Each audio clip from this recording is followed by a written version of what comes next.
Supreme court of Pakistan में महफूज फैसला सुना दिया गया है। बहुत अहम फैसला सुनाया गया है। मामला 1 से 1.5 मिनट में दोबारा आपको बता दूं कि मामला क्या था, ताकि उसके मुताबिक आपको थोड़ा सा अंदाज़ा हो कि एक एक उस पॉइंट के ऊपर अदालत ने आज फैसला क्या सुनाया है। मामला ये था कि एक केस 13 जनवरी के लिए मंसूर अली शाह साहब, आयशा मलिक साहबा और इरफान सादत खान साहब के बेंच में लगा। कस्टम एक्ट का मामला था। जब वो केस लगा तो जो दरख्वास्त गुजार थे उन्होंने कहा जी आप ये केस नहीं सुन सकते क्योंकि अब ये केस आईनी बेंच को सुनना है। अदालत ने कहा कि किस वजह से हम नहीं सुन सकते। उन्होंने कहा कि आर्टिकल 191A जो 26वीं आईनी तरमीम के अंदर ऐड हुआ है उसकी वजह से आपसे दायरे समात, इख्तियार समात ले लिया गया है, आपकी जुरिडिक्शन नहीं है।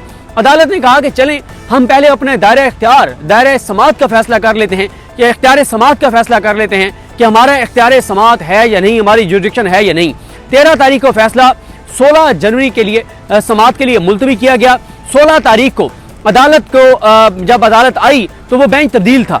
उसमें मंसूर अली शाह साहब थे, आयशा मलिक साहबा थी और अकील अब्बासी साहब थे। अब अकील अब्बासी साहब वो केस सुन नहीं सकते थे क्योंकि हाई कोर्ट में अकील अब्बासी साहब ने उसी केस में फैसला दिया था, तो इसलिए अकील अब्बासी साहब खुद वो सुप्रीम कोर्ट में बैठ के वो केस नहीं सुन सकते थे। मामला गया रजिस्ट्रार ऑफिस को और मंसूर अली शाह साहब और आयशा मलिक साहबा, अकील अब्बासी साहब ने एक जुडिशियल ऑर्डर पास किया जिसमें कहा गया कि ये केस 20 जनवरी के लिए समात के लिए उसी बेंच के सामने मुकर्रर कर दें जिसमें मंसूर अली शाह साहब हैं, आयशा मलिक साहबा हैं और इरफान सादत खान साहब हैं। 20 से पहले कॉज लिस्ट नहीं आती। 20 को बैरिस्टर सलाउद्दीन अदालत में पेश होकर बताते हैं कि केस की कॉज लिस्ट नहीं आई। एडिशनल रजिस्ट्रार जुडिशियल को बुलाया जाता है, रजिस्ट्रार ऑफिस को बुलाया जाता है। वो आकर कहते हैं जनाब कमेटी ने 17 जनवरी को एक इजलास किया था और उस इजलास में कमेटी ने ये केस आपसे वापस लेकर, यानी रेगुलर कमेटी जो रेगुलर केसेस लगाती है, रेगुलर बेंच के सामने लगाती है, जिसमें याहिया अफरीदी साहब हैं, मंसूर अली शाह साहब हैं और अमीनुद्दीन खान साहब हैं। तो मंसूर अली शाह साहब को बताया गया कि उस कमेटी जिसमें आप हैं उस कमेटी ने जो है वो 17 तारीख को इजलास किया और इजलास करके और ये मामला भेज दिया है आईनी कमेटी को और आईनी कमेटी ने केस 27 जनवरी के लिए आईनी बेंच में लगा दिया। यहाँ से मामला शुरू हो गया। एडिशनल रजिस्ट्रार जुडिशियल को कंटेम्प्ट नोटिस हो गया। उन्होंने जवाब जमा कराया। उन्होंने कहा मुझे कुर्बानी का बकरा बनाया गया है, जो किया है वो कमेटी ने किया, मैंने तो कुछ नहीं किया। अब अदालत के सामने 2 मेन सवाल थे। पहला ये कि जब कमेटी एक बेंच के सामने केस समात के लिए मुकर्रर कर देती है तो क्या कमेटी उस केस को वापस ले सकती है।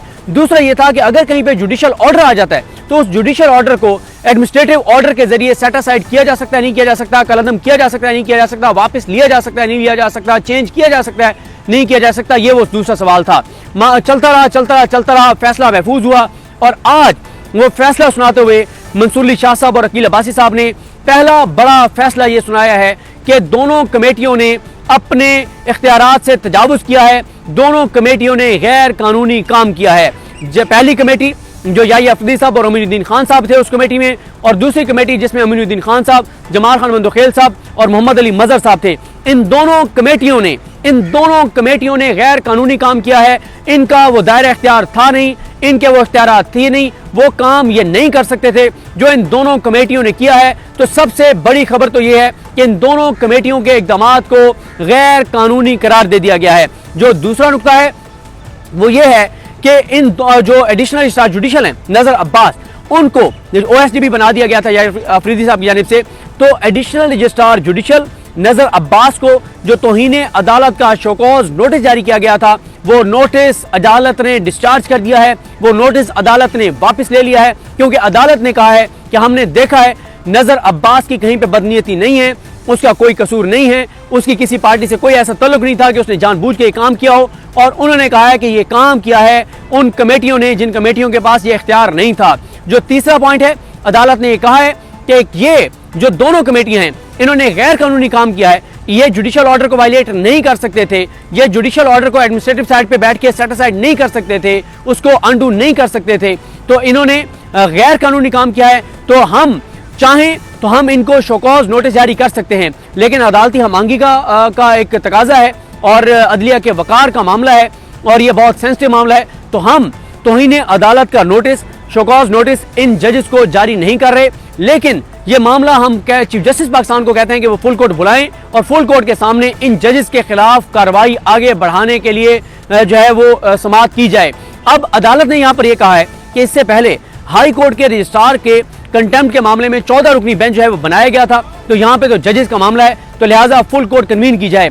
एक बात कैटेगोरिकल ऑर्डर में लिख दी गई है कि जो कमेटियां हैं उनका इख्तियार जो है वो बेंच बनाना है, उनका इख्तियार फुल कोर्ट तश्कील देना नहीं है। फुल कोर्ट बुलाना चीफ जस्टिस पाकिस्तान का इख्तियार है, क्योंकि अदालत के सामने जब शाहिद जमील साहब ने दलाइल दिए, हामिद खान साहब ने दिए, मुनीर मलिक साहब ने दिए, सलाहुद्दीन साहब ने दिए, तो उसमें यही चीज़ सामने आई थी कि आर्टिकल जो आइन का आर्टिकल है जहाँ पे सुप्रीम कोर्ट की तारीफ है, उस तारीफ में लिखा हुआ है कि सुप्रीम कोर्ट जो है वो चीफ जस्टिस पाकिस्तान और दीगर तमाम जजेस पर मुश्तमिल होगी। तो लिहाजा ये जो फुल कोर्ट है ये तश्कील नहीं देनी होती, ये हर वक्त मौजूद होती है फुल कोर्ट, सिर्फ फुल कोर्ट को कन्वीन करना होता है, फुल कोर्ट को बुलाना होता है।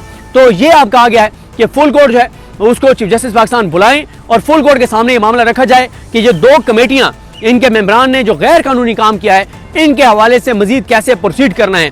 और अदालत ने कैटेगोरिकल एक बात अपने ऑर्डर में लिख दी है कि ये मामला कमेटियों के सामने नहीं रखा जाएगा, क्योंकि मामला कमेटियों का नहीं। इसलिए लिखा गया है कि याहिया अफरीदी साहब हमेशा पतली गली से निकलने के लिए किसी न किसी का कंधा इस्तेमाल करते हैं, तो वो ये मामला कमेटी के सामने रखते और कमेटी के सामने रख के और इस मामले को किसी और तरफ ले जाते। तो कैटेगोरिकल लिख दिया गया है कि ये मामला चीफ जस्टिस पाकिस्तान का है। अभी जब रिटर्न ऑर्डर हम पढ़ेंगे तो आप, क्योंकि अभी मैं निकल के आया हूँ तो वीडियो कर रहा हूँ, तो फिर आपको अपडेट करेंगे कि उसमें लफ्ज क्या है, डायरेक्शन है, रिक्वेस्ट है, कंसिडरेशन है, क्या है वो देखना होगा। लेकिन आज इसमें एक बड़ी डेवलपमेंट अब ये है कि इस वक्त जब मैं ये वीडियो कर रहा हूँ तो कोर्ट रूम नंबर 2 में ये फैसला सुनाया गया। कोर्ट रूम नंबर 3 में आईनी बेंच जो है वो इस वक्त आईनी बेंच जो है वो समाअत कर रहा है 26वीं आईनी तरमीम। तो उसमें क्या हुआ है, क्या मतलब क्या अहकामात किस तरह से हुआ वो तो खैर आपको बाद में बताएंगे। लेकिन इससे जुड़ा हुआ एक और बहुत अहम मामला है, वो ये है कि आज जो है वो अभी जब यानी अब तकरीबन को 10 बजे का टाइम है, जब ये 9 बज के और तकरीबन 40 मिनट पे एक फैसला सुनाया गया, 9 बज के 35 से 40 मिनट के दरमियान।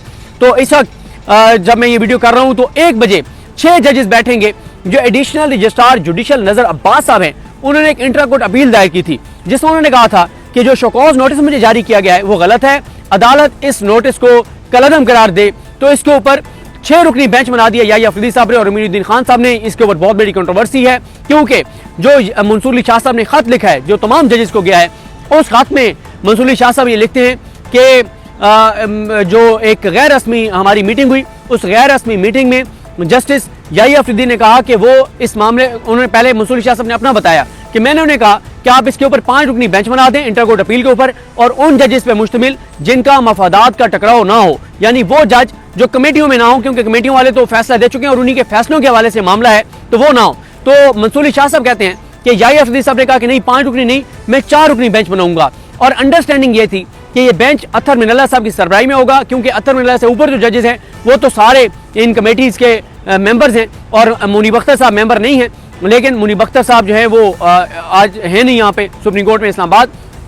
तो इसी तरह से ये मामला जो है वो अदालत ने कहा था कि उन जजेस को मंसूर अली शाह साहब ने कहा था कि उन जजेस पे मुश्तमिल बेंच बनाएं 4 रुकनी जिनका मफादात का टकराव ना हो। और वो कौन से थे? सीनियरिटी में अत्तर मिनल्ला साहब, हसन अजहर रिजवी साहब, शाहिद वहीद साहब और मुसरत हिलाली साहबा। लेकिन जब वो घर जाते हैं तो रात को उनको जो प्रपोज्ड रोस्टर भेजा जाता है, जो प्रपोज्ड बेंच भेजा जाता है, उसमें 6 रुकनी बेंच था। जमाल खान मंदोखेल साहब भी ऐड थे और मोहम्मद अली मजहर साहब भी ऐड थे। उस पर उन्होंने कहा कि मैं सुबह इस पर अपने एतराज़ात दूंगा, लेकिन रात को एक कॉल लिस्ट जारी कर दी जाती है, बेंच बना दिया जाता है। 10:33 पे उनको वो भेज दिया जाता है कि बेंच तश्कील दे दिया गया है 6 रुकनी। तो उसमें जमाल खान मंदोखेल साहब और मोहम्मद अली मजहर साहब को भी ऐड किया गया है, जिन 2 जजेस का मामला इस आज के फैसले के मुताबिक उनको भी उन्होंने गैर कानूनी काम किया है, तो वो ही बैठ के अब वो केस सुनने जा रहे हैं। लेकिन अहम कानूनी नुकता यह है कि जो एडिशनल रजिस्ट्रार जुडिशल नजर अब्बास हैं, उनको जो शोकॉज नोटिस किया गया था, उस शोकॉज नोटिस को उन्होंने चैलेंज किया था इंटर कोर्ट अपील में। लेकिन अब जब अदालत ने वो शोकॉज नोटिस ही डिस्चार्ज कर दिया है, वो शोकॉज नोटिस ही वापस ले लिया है, तो उनके तो केस की इमारत धड़ाम से गिर गई है। तो अब क्या करेगा ये 6 रुकनी बेंच? 1 बजे ये बेंच बैठेगा। इस वक्त 26वीं यानी तरमीम का केस सुना जा रहा है और अब देखना यही है कि ये 6 रुकनी बेंच बैठ के क्या करता है। क्या वो इस फैसले को भी मुअत्तल कर देता है? क्या वो ये कहता है कि ये कंटेम्प्ट प्रोसीडिंग स्टार्ट ही नहीं हो सकती थी? वो क्या कहते हैं ये देखना होगा। लेकिन मंसूर अली शाह साहब ने बड़ा दबंग ऑर्डर किया है। हमारे कुछ दोस्तों की राय ये थी, बल्कि सीनियर कोर्ट रिपोर्टर्स की राय ये थी और बैरिस्टर साद रसूल साहब ने कल रात ये बात की कि अब मंसूर अली शाह साहब को कोई सख्त इकदाम करने होंगे, सख्त फैसले करने होंगे। उन्होंने एक तो सख्त फैसला कर दिया है, यानी वो ये कि उन्होंने दोनों कमेटियों के इकदाम को गैर कानूनी डिक्लेयर कर दिया। छोटी बात नहीं है कि ये शायद सुप्रीम कोर्ट की तारीख में दूसरी बार ऐसे हो रहा है कि सुप्रीम कोर्ट का एक बेंच अपने चीफ जस्टिस के हवाले से इस तरह की जो है वो एक फैसला दे रहा है और उसके हवाले से प्रोसीड करने का कह रहा है। इससे पहले 1997 में हुआ था जब एक बेंच में बैठ के अपने चीफ जस्टिस के खिलाफ कार्रवाई का कहा था और फिर उस चीफ जस्टिस को घर जाना पड़ा था।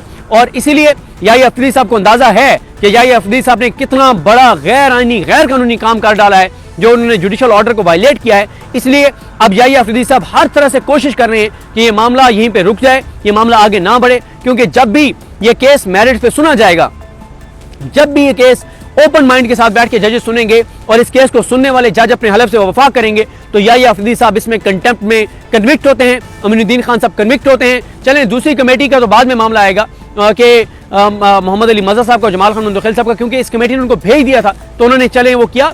लेकिन याहिया अफरीदी साहब की कोई इसमें आईनी और कानूनी तौर पर बचत नहीं है, इसलिए याहिया अफरीदी साहब नहीं चाहते कि कोई इसके ऊपर जुडिशल प्रोसीडिंग्स हो और इसीलिए उन्होंने अपना मनपसंद जो एक बेंच बनाया, मनपसंद इसलिए कि अगर मेरिट पे बनता तो ये 4 जजेस पे होता, अतर मिनल्ला साहब, हसन अजहर रिजवी साहब, शाहिद वहीद साहब और मुसरत हिलाली साहबा। 2 जज अमीनुद्दीन खान साहब और याहिया अफरीदी साहब ने अपने ऐड किए हैं, यानी जमाल खान मंदोखेल साहब और मोहम्मद अली मज़हर साहब। अब आज 1 बजे क्या होगा, ये तमाम नजरें कोर्ट उस अदालत पर हैं जो आज ये केस बैठकर 6 जजेस सुनेंगे और इस वक्त 26 यानी तरमीम का केस सुना जा रहा है। तो लड़ाई जो है वो आगे मजीद बढ़ने जा रही है, लेकिन देखना यही है कि 6 जजेस क्या करते हैं। और बड़ी इस वक्त हलचल है, बड़ा फैसला जो है मंसूर शाह साहब ने सुना दिया है और ये कह दिया है कि फुल कोर्ट के सामने प्रोसीड किया जाए इन कमेटी के जजेस के हवाले से, जिसमें याहिया अफरीदी साहब हैं, अमीनुद्दीन खान साहब हैं, जमाल खान मंदोखेल साहब हैं और मोहम्मद अली मज़हर साहब हैं। और उन्हीं में से 2 जज बैठ के आज जो है वो केस सुन रहे हैं, 2 जज केस सुन रहे हैं और 2 जजेस ने ये बेंच बनाया। आप अंदाजा लगाएं, जिन 4 के खिलाफ प्रोसीड करने का अदालत का फैसला आ गया, जिन 4 ने गैर कानूनी काम किया है, गैर कानूनी हरकत की है, उनका इख्तियार था ही नहीं और अदालत ने यह बात कह दी है। 2 चीजें डिक्लेयर कर दी हैं। नंबर 1 कि जब भी किसी बेंच को केस भेजा जाएगा तो वो केस वापस नहीं लिया जा सकता, ट्रांसफर नहीं किया जा सकता कमेटी की तरफ से। दूसरा जो फैसला कर दिया वो ये है कि किसी भी जुडिशियल ऑर्डर को इंतजामी ऑर्डर के जरिए अंडू नहीं किया जा सकता, सेट असाइड नहीं किया जा सकता। और ये एक बड़ी अहम सूरत हाल है इस वक्त सुप्रीम कोर्ट में। अब क्या होगा, याहिया अफरीदी साहब फुल कोर्ट बुलाते हैं, नहीं बुलाते, और बुलानी है, बनानी नहीं है, बुलानी है, फुल कोर्ट मौजूद है, सिर्फ बुलानी है।